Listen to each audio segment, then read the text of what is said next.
Hello everyone, welcome back to my channel. My name is Katie, I'm the Introverted Reader, and here I am once again.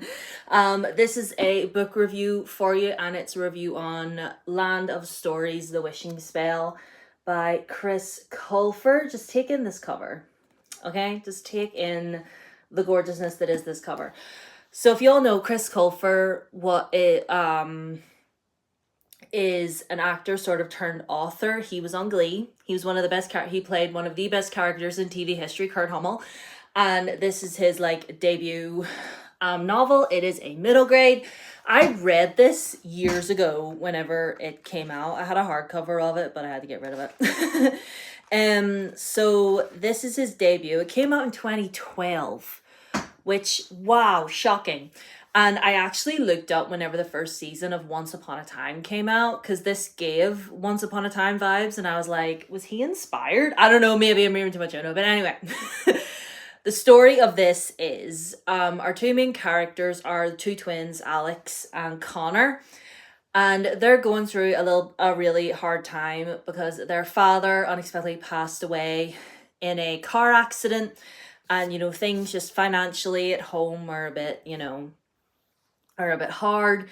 And then on their 12th birthday, their grandmother comes, and they love their grandmother. She's sort of like the last link to their father that they have, and she comes to visit them on their 12th birthday. Because their mom has to work. She's been working extra. And so anyway, so they're spending the evening with their grandmother, and she gives them a storybook called Land of Stories. It's a book that she's carried around with her for years, that she read to her dad, who her dad read to Alex and Connor. And at first they're like, oh no, we can't take this, it's your book, and the grandmother's like, no, you should totally keep it, and read it and whatever. But then Alex takes the book because she is more the reader twin, if I'm being honest. And weird things start happening with the book. It starts glowing and it's making noise, and she's like, what is going on? And then they open it, and then they end up falling, both the twins, into the book, into fairy tale land, basically, into basically this fairy tale land where all the fairy tale stories and characters that they grew up reading and being obsessed with for so long are very, very real. And that not everything not everything's magical and hunky-dory in the Land of Stories. So that's pretty much the gist of it. And honestly, the concept for this is so just, I loved it the first time I read it. I was like, this is crazy.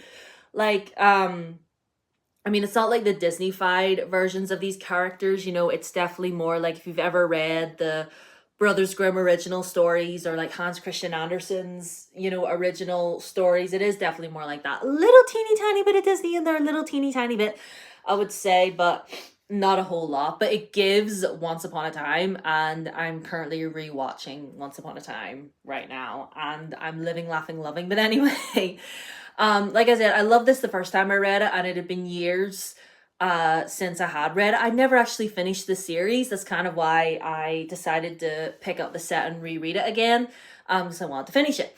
And one thing I noticed, and I can't believe this never clicked with me before, is that Alex and Connor feel neurodivergent. And I'll explain in a wee second. Just take a wee drink, hydrate. The two of them feel very neurodivergent coded, and I might be reading too much into it, but just hear me out, okay? Hear me out. But for different reasons, right? So Alex is she's the neurodivergent, where she's like soaking everything in. She wants to learn everything about everything. When the hyperfixation clicks, she's into it. And then Connor is the type where he's constantly restless. He finds it difficult to concentrate. He's falling asleep. And I known kids like that growing up. I feel like I was more like Alex. She is a little bit of a teacher's pet. I wasn't like that. but I definitely wanted to soak up every little bit of information as I could if we ever spoke about like any topic that I found interesting, you know, like marine animals. I was obsessed with dolphins when I was a kid, like it was crazy. So if anybody ever brought up a topic about them, I wanted to learn everything that I could. And I've known kids like Connor. And I know that later on in life they got diagnosed like ADHD or ADD or whatever. And it's like, I know that kid. I was that kid, you know? But again, I might be reading too much into it. It might not even be it. But to me, it just feels, you know. And you know how he struggles with like maths and stuff like that. I'm like, oh my goodness, Connor is me. I am Connor. This is crazy. Um, you know, I kind of feel like I have a mixture of the two, but that's just something that I noticed, something that I noticed.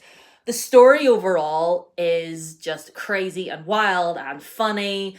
And you know, Chris Colfer himself is like a really witty and funny person, and that definitely comes across in his writing. And like you could tell that he was just very passionate about what he was writing, because he talking about like how fairy tales, they really do have their place in society. Like people look over them, you know, like, oh, it's just a silly story, you know, but like if you really look into it, you know, it can teach you something, you know, it can reach a part, you know, it can teach you something, you can learn something from it, you know, and everything. And I appreciated that, because I do fully believe that as well. I mean, just because it's a story about a princess who loses a shoe doesn't mean you can't learn something from it. Or just because it's a story about like a girl who snuck into a house that had three bears living in it doesn't mean you can't learn something from it. Do you know what I mean? So I loved it. I read it so quick, but like I said, the writing is really really big, and the chapters are relatively short. So I had this finished in like a matter of days. I couldn't put it down. I thought it was so good, and I'm so excited to continue on with the series. The sequel is called The Enchantress Returns, I believe. And so ready to get into that. And I'm living, laughing, loving. I needed this, you know, because I feel like I'd read a whole bunch of like really quite heavy books as of lately, you know, like big fantasy books and stuff with not a whole lot of lightheartedness. And I needed this.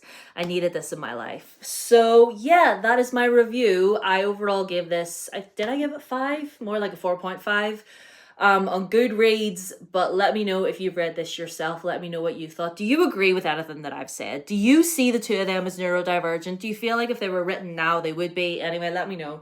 So what was your favorite fairy tale growing up, by the way? I think for me, I'm not even sure.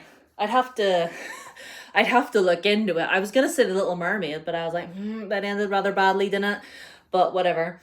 Anyway, let me know if you've read this. Let me know any of your thoughts, or just leave a random comment saying hello. So yeah, that is it for this video. Thank you so much for watching. Give a like so that you know, so that the algorithm knows you like me. Subscribe if you have not already, and thank you to all of those who have already subscribed. I appreciate you.